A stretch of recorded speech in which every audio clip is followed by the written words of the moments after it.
Hi, wonderful American Lit class. I decided that you are going to be the recipients of a fully hybrid class, and I'm going to give a lecture. I feel awkward doing it to a camera. We're going to do this. I'm going to give you the rest of the authors that we did not have a chance to cover the other night via this video, and hopefully it will work. First of all, I'd like to start with E.E. Cummings, and I'm going to be going through things very quickly, just like we were the other night, but at least we'll touch on it. E.E. Cummings was known especially, and is known especially for the fact that he doesn't use any traditional form. He doesn't use punctuation, not even in his name. It's lowercase e, and lowercase c. He tends to have double entendres, puns, and words that, the way they're placed, they mean two things at once. And so he does that. He was very disillusioned with the United States government. He was he served in the military, and he was captured by the French and put in a French prison mistakenly. And the United States government did not really make any efforts to get him out. And so he became disillusioned, he became frustrated. When he got out after 3 months, he just kept moving further to the left. And ultimately, most of his poems have to do with some sort of bashing of the U.S. government. They're really beautiful, though. And there's one that I've chosen. I love it. It is not very characteristic because he's not optimistic. He's very cynical. But the poem on page 1645, My Father Moved Through Dunes of Love. It's difficult to understand, but I'm going to take it chunk by chunk and talk about it here. 1645, follow along. My father moved through dunes of love, through scenes of and through halves of give. Singing each morning, out of each night, my father moved through depths of height. This motionless, forgetful, where he turned at his glance to shining here, that if so timid air is firm, under his eyes would stir and squirm, newly as from unburied, which floats the first, who his April touch drove sleeping selves to swarm their fates, woke dreamers to their ghostly roots, and should some lie completely weep, my father's fingers rock for sleep. Vainly no smallest voice might cry, for he could feel the mountains grow, lifting the valleys of the sea. My father moved through griefs of joy, praising forehead called the moon, singing desire and to begin. I'm going to pause there because I'm sure that makes no sense to you, even someone who's read this poem over and over again. It's just so different in its format and difficult to understand. One thing that's helpful to know is this is a eulogy. This was written after his father had passed away, and his father was a minister. And E.E. Cummings had turned away from the faith, and so this explores some of his feelings, some of his appreciation for his father, and also helps him to deal with some of his grief and see and appreciate some of the values that his father had espoused.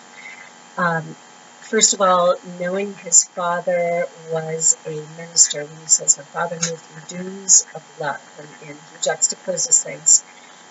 The idea is, no matter how dark things were, his father and his father's faith were able to move through halves of give. In other words, whatever he had, he gave to other people, singing each morning out of each night.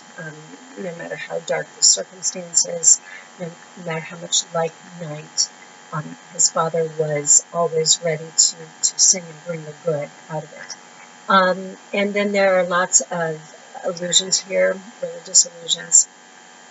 For example, his April touch. We're in April. What's coming up this Sunday? Easter, of course. And so he's making allusions to Jesus. Newly as from unburied, which floats the first. And of course, that Jesus, unburied, resurrected. He is the first among many brethren, Paul says in Corinthians.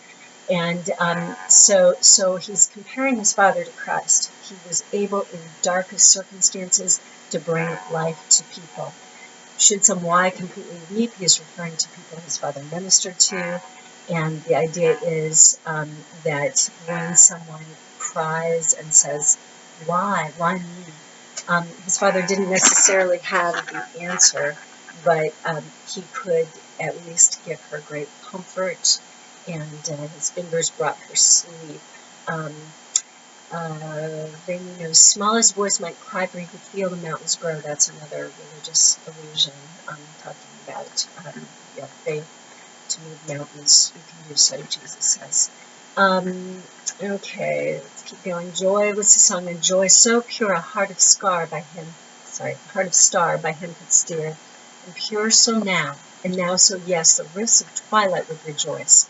Keen as midsummer's keen, beyond conceiving mind of sun will stand.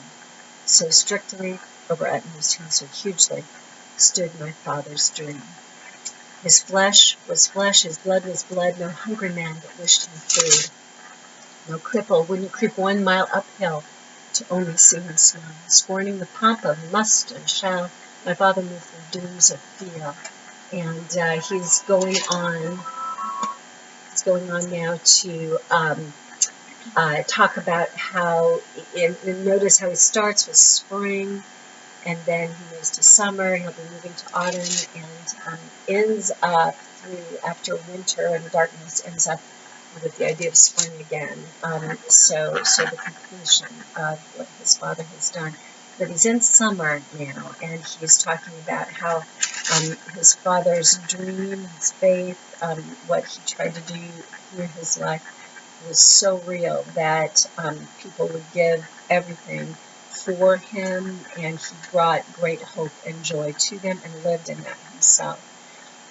Was not into pomp, circumstance, and all that, but it says he moved through dooms of feel. His anger was as red as rain. His pity was as green as grain. And so he did not feel falsely. What you saw was what you got, and he responded very genuinely. Septembering arms of year extend less humbly wealth to foe and friend than he to foolish and to wise offered immeasurable is, gave to everybody. Proudly and by Octobering flame beckoned, as earth will downward climb, so naked for mortal work his shoulders marched against the dark. As he grew older, it didn't matter. He kept going and kept striving to live this life proudly. And by Octobering flame beckoned, as earth will downward climb, so his sorrow was as true as bread. No liar looked him in the head. If every friend became his foe, he'd laugh and build a world with snow. So, in other words, he's moved to the very end of his life, but he is nonetheless living these true feelings, this true faith in every way. My father moved through through days of leaves, singing each new leaf out of each tree, and every child was sure that spring danced when she heard my father sing. So he's moved the full circle of the seasons through his entire life, and even as he died, he's bringing life to others. My father moved through, then let men kill which cannot share, let blood and flesh be mud and mire, scheming, imagine, passion, world, freedom, a drug that's bought and sold, giving to steal, and cruel kind, a heart to feast, to doubt, a mind to differ, a disease of same, conform the pinnacle of our. Though dull where all we taste is bright, bitter, all utterly things sweet.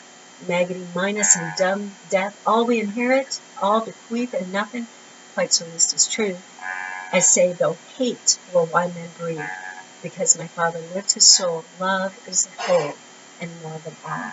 And the idea is that these are some of the things that most of E. E. Cummings' poetry preached or espoused.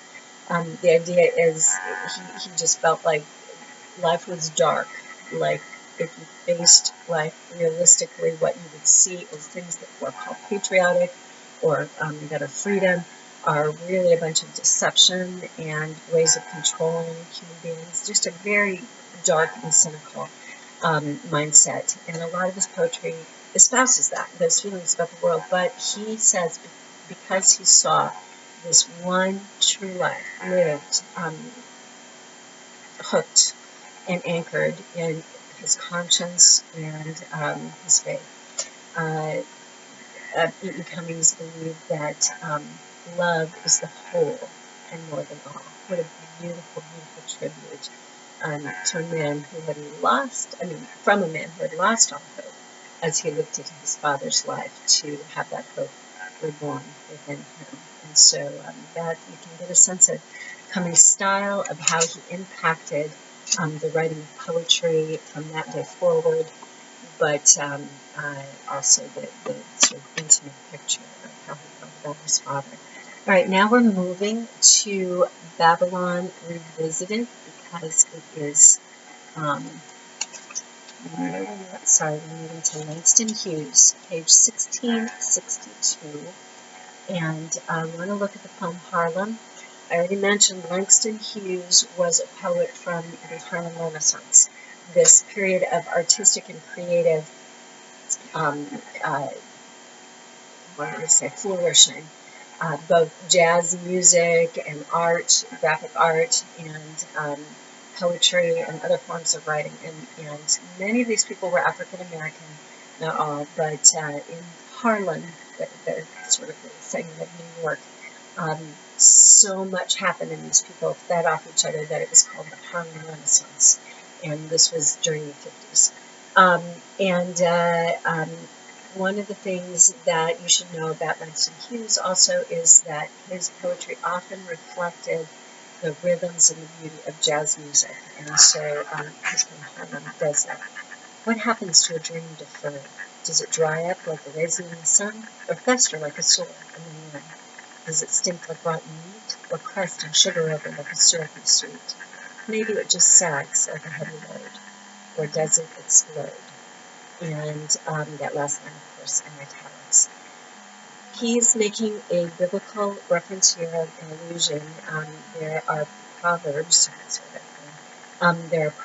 There is a proverb that asks the question, what happens to a dream deferred? And the implication is a dream deferred makes the heart sick and makes people lose hope. So that's the implication behind the whole poem. And he's looking at specifically, trying to imagine what that might look like for someone to lose hope. And he's referring, of course, primarily to African Americans in this time period, in the 40s and 50s and early 60s in the United States. So he's suggesting, well, maybe it could just kind of disappear. In other words, the African American population just kind of go away, or fester like a sore, and then run, kind of spill out some of the frustration and in a sense, make infected the rest of society. Does it stink like rotten meat? Just get in people's faces and call attention to itself that way. Or crust and sugar over like a syrupy sweet. Kind of if you leave certain sugary things out for too long, you get that sweet crust on the top. And he's saying, so kind of go underground, be false in a way, and remain sweet-seeming, but definitely underneath not being good. Maybe it just sags like a heavy load, just kind of a sense of resignation, depression, quiet resignation. Or does it explode? And that last suggestion is ominous, and people were afraid of it. This is prior, of course, to civil rights. And the idea is he's suggesting, as many other poets were at that time, that perhaps African Americans aren't just going to quietly go away, that their frustrations eventually will build up and then explode into the U.S. Population. And so that was his voice, so to speak. Okay, moving beyond Langston Hughes to F. Scott Fitzgerald on page 1665. You read, Babylon Revisited. A couple of things about F. Scott Fitzgerald's life. Fitzgerald was a very popular writer at that time, but he wrote, as many people did, in increments and published his works primarily in magazine installments, kind of like people today wait for the next Twilight or whatever to come out, next Hunger Games movie to come out, or book. In that day and age, people would wait around the magazine stands rather to buy the next issue of a magazine, which had the next installment of a story. And so stories like Babylon Revisited would be published in increments or installments. And so Fitzgerald did this. He was married to Zelda Fitzgerald. They have a very colorful history and life. He was good friends with Ernest Hemingway. And here I will bring up The Lost Generation. I was right and called out that that is on the list of characteristics on the beginning of your exam review sheet, and I thought I'd covered them all, but I had not covered that one. At Fitzgerald, Hemingway, and others were expatriates at this time, in the early 20th century. They had left the United States, were living for a time in Paris, and writing and kind of just trying to find themselves. We've moved into the postmodern period, and remember I said that, or we're moving into it. Remember I said that the postmoderns stopped even asking questions about life and institutions and faith and that sort of thing. That's too dark. Pay attention to me. So they were asking questions, but the postmoderns just gave up. They said there is no underlying meaning. And so he is one of those who just began to lose all hope in any sort of, I'm sorry,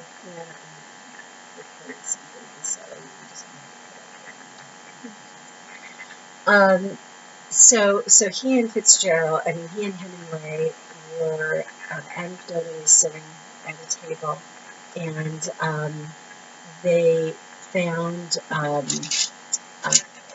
consolation in each other's company, I guess.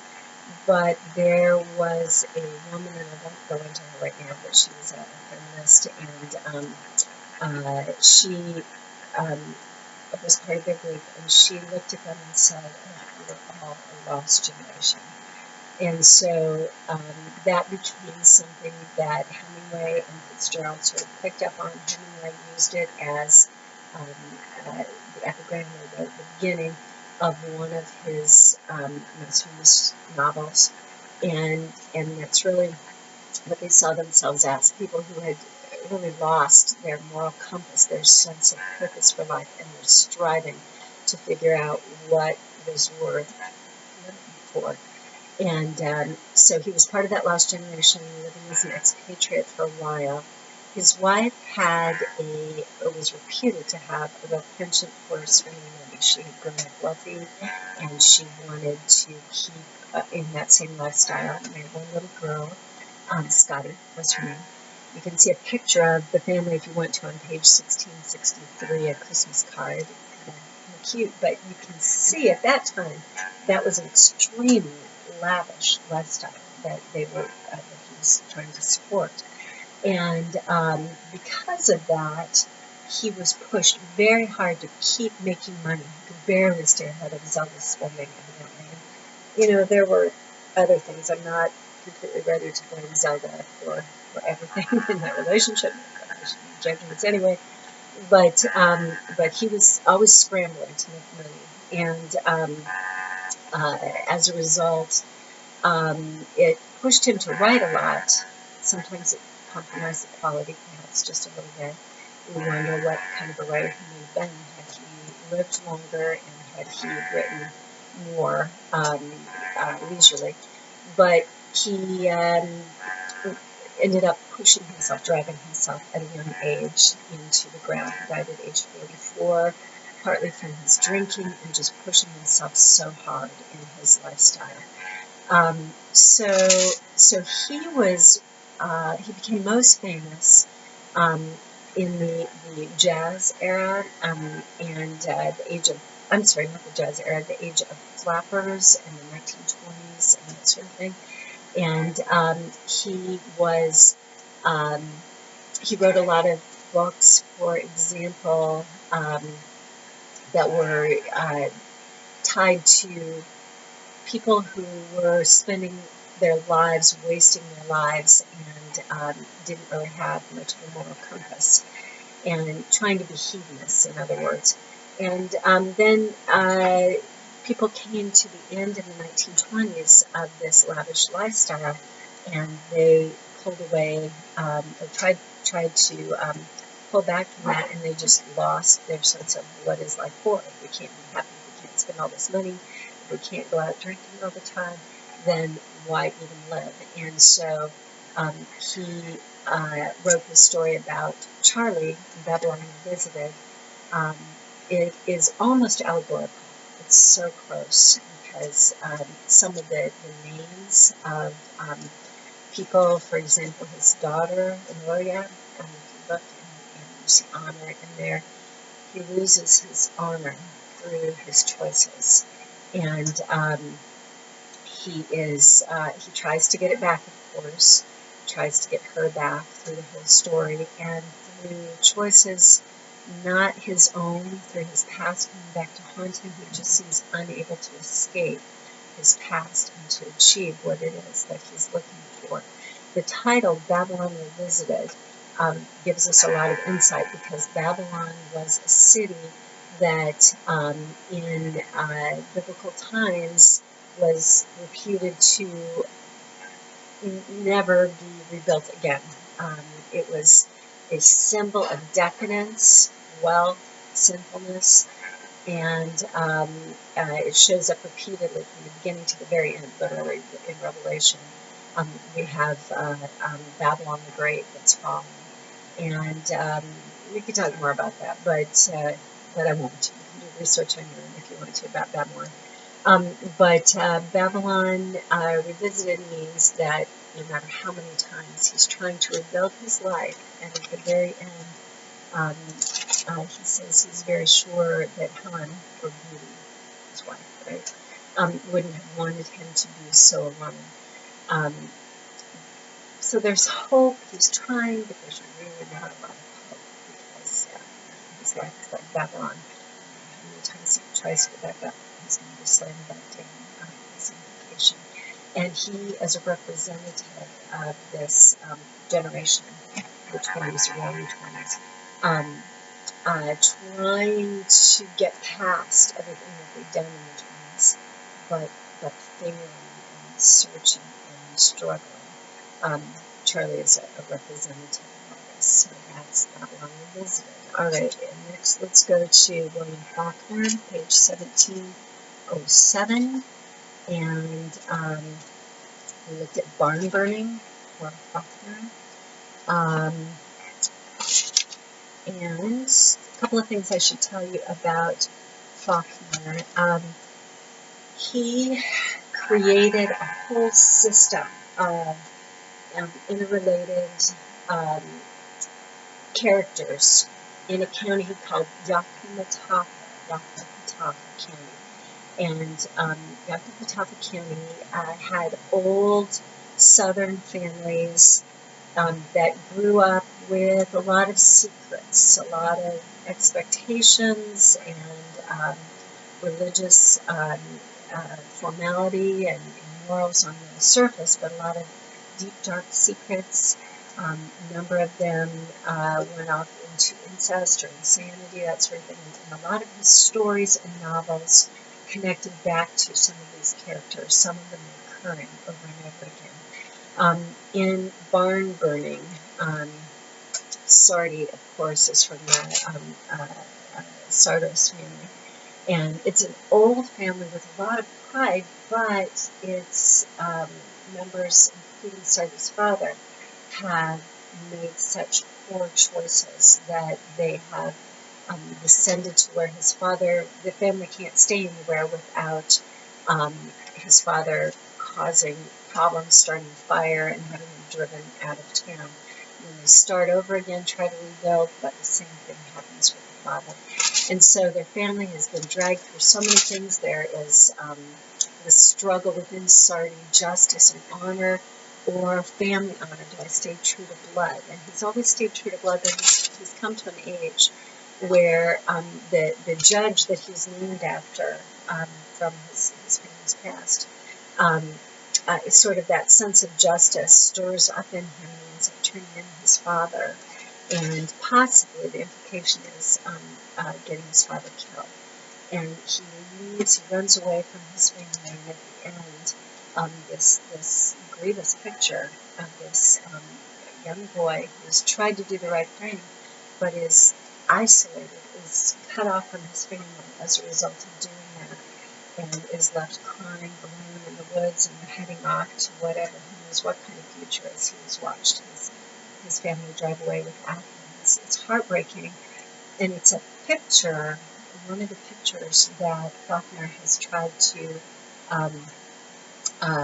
produce about the Deep South, showing us, revealing that though it looks beautiful and well put together and hospitable and moral on the surface, that there are deep cracks in that, deep human fatal flaws.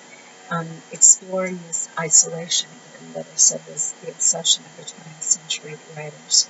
And you should also know about Faulkner that his writing style was experimental and extreme. He writes sometimes one sentence full of clauses, all grammatically correct, but one sentence will be a whole page long. And so he almost seems rambling at times, but it's kind of beautiful, it's poetic, and he's very famous for that. Opposite to him, but writing at the same time, is Ernest Hemingway. Ernest Hemingway was a newspaper writer in the early 20th century, the early 1900s, and he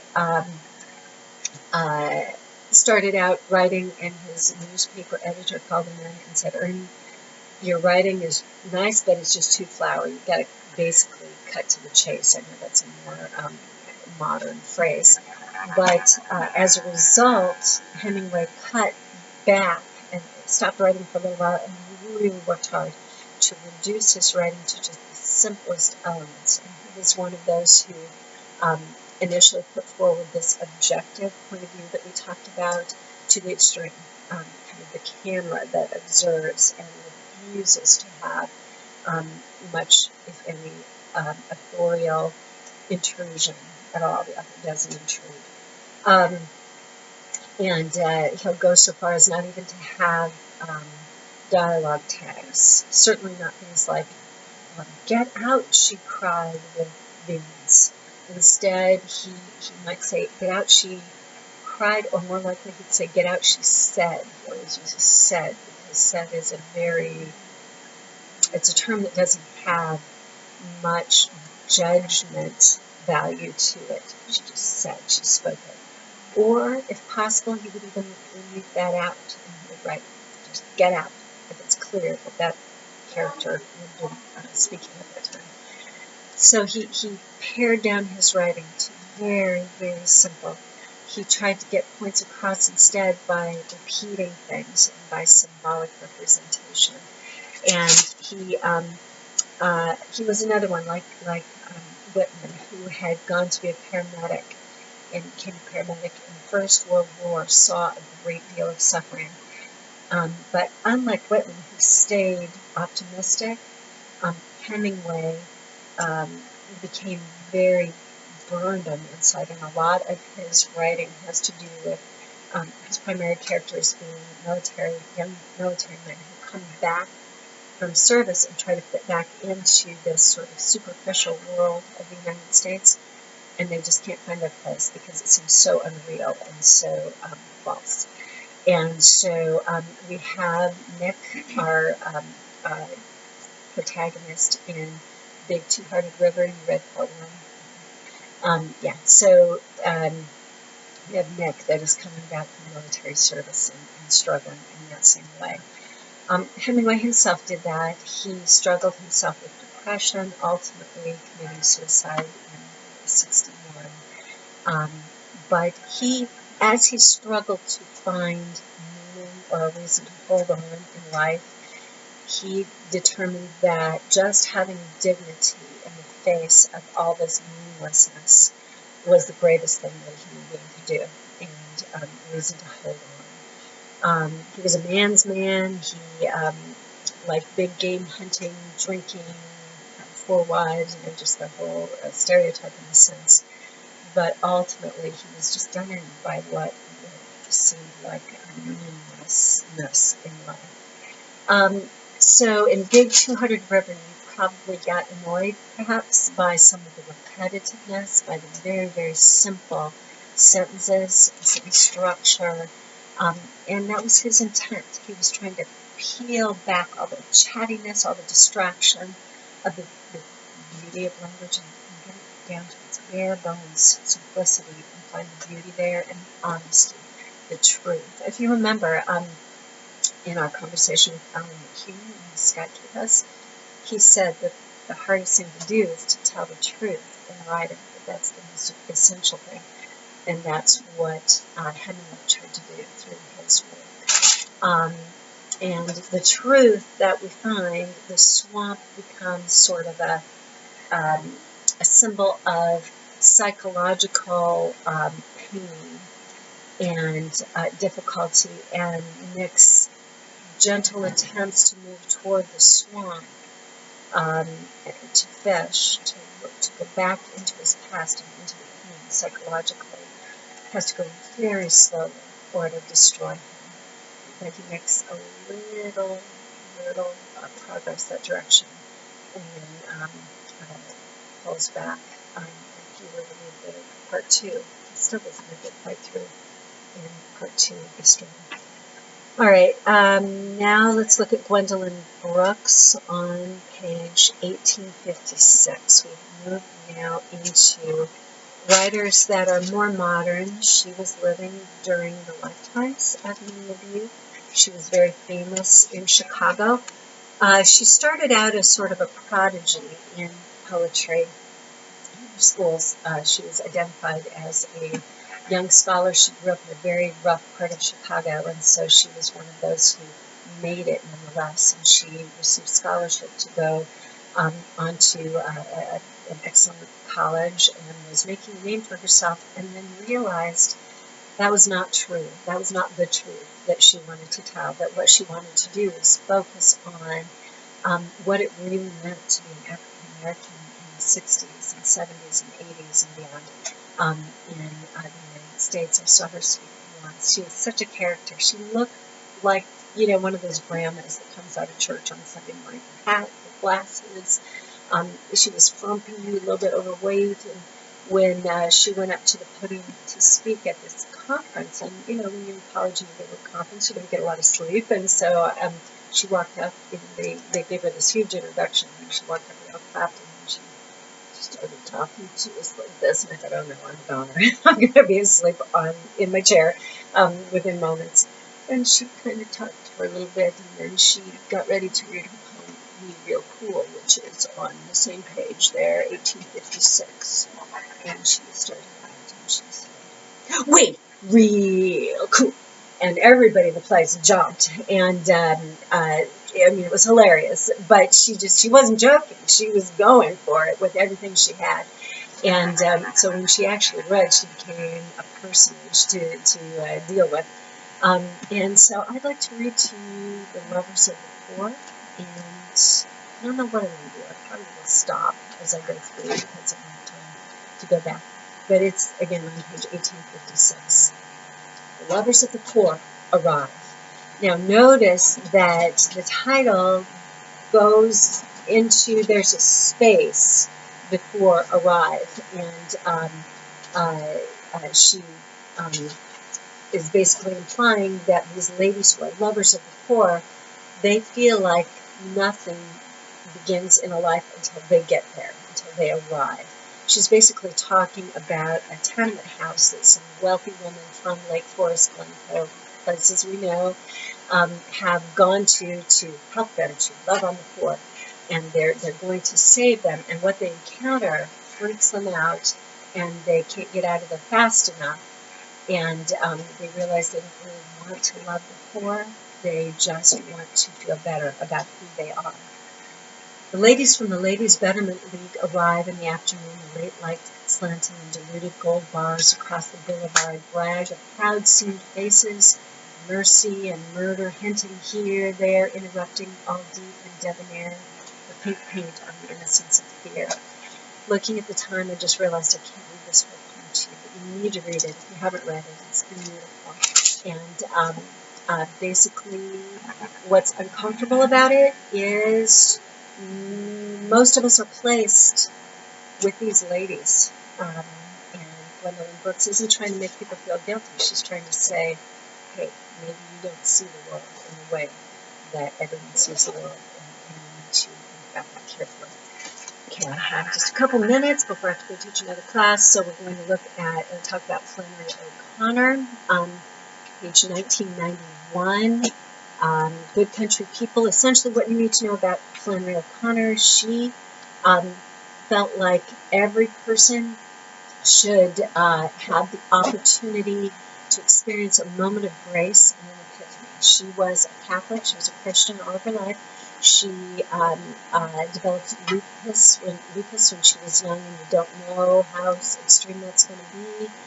She ended up with a very extreme form and ended up dying by the time she was 39, 40. And she was just lived single and wrote for the rest of her days. She was kind of this arrogant intellectual and came back home to her deep South home with all these ideas about how she was going to be great, fix the world, develop lupus, and learn humility. That was a moment of grace for her. She says sometimes for the hard of hearing you have to shout, and so she used grotesque characters or extreme characters to come in and do crazy things in her short stories. This one in particular is the person comes in and they, I'm sorry, I'm distracted by knocking on the door here. Come on in and record. Yeah, there's someone else. Okay. Hey, I can't talk right now. I'm sorry, I'm finishing recording a YouTube lecture, but can we talk in class? Sure. I just seen you coming. Oh, I'll gladly take it. Sorry, everyone. And so she uses these extreme things like this guy who steals people's false. Thank you very much. I'll see you in a second. And we think, oh, how weird. He's not critiquing. Some of you in your journals wrote that he was critiquing Christianity, perhaps. She's not. She's not critiquing Christianity. She is, at one point, Joy, or Hoga, as she renamed herself, Joy freaks out at her mother and says, oh, God, woman, who do you think you are? You know, we are not our own light. We are not our own light, because she's so frustrated with her mother, always having platitudes, always trying to see the world in kind of a Pollyannish way. And what she doesn't see is that she doesn't see. And it takes this moment of her trying to, you know, lower herself to love on this guy who she thinks, let him love her, who she thinks is a very simple Bible salesman. Turns out that she's wrong. And she has this moment of grace, this opportunity to learn humility and to see herself as she truly is, instead of being prideful and thinking she knows everything about the world. And so we don't know whether she receives that grace and changes or not, but she has the opportunity, this epiphany that Flannery O'Connor offers to all of her characters. Okay, then very quickly, Sylvia Plath on page 1887. What you should know about her: she was married to the British poet laureate, but she herself was an incredible poet, but she struggled with mental illness her whole life. She wrote a novel about that entitled The Bell Jar, and many of her poems explore and writings explore what it means to be struggling with mental illness as you are trying to be a creative person. They had two children, and she kept the poem that I'd like you to look at is Lady Lazarus. I don't have time to read it right now, sadly, but I will say Lady Lazarus. Lazarus in the Bible, of course, was resurrected, brought back to life after 3 days. Here she recounts her three close calls with death. The first one being an accident when she was a child, but they brought her back. Her second one being deliberate, and she talks about the peanut crunching crowds being there, and they're all waiting for her to shout, "It's a miracle." She was Jewish, her father was German, and so she really struggled with these ideas of the Nazi Holocaust and her family's sort of implication in all of that. So this idea that she's bringing in, like being burned down like a Jew to ash or a bit of bone or a ring. That's what all that is about. But she's basically saying, I do it on purpose. I bring myself back dramatically because that's what people want. They want me to dramatically come back to life like Lazarus over and over again. And she ultimately, it appears that she staged a suicide attempt. She got the children out of the house. She turned on the gas and put her head down by the oven so that she would just fall asleep. But she timed it so that her maid, her housekeeper, would be coming. Sadly, her housekeeper ended up, I can't remember if it was car trouble or what happened, but she, and this is in the day before cell phones, she was unable to come or to get hold of Plath, and she ended up actually dying and killing herself as a young woman. Very talented, beautiful poetry. Finally, Adrienne Rich on page 2042, I think that's what it says. And Adrienne Rich was a feminist poet. She married and had 3 boys and then came out as a lesbian. Her husband was obviously devastated by this. After the divorce, he committed suicide. And so much of her poetry has to do with both feminism and sort of trying to put together the wreck of her life and deal with the guilt after her husband's death and so forth. Diving into the wreck has a lot to do with that. I would like you to look at the poem Living in Sin.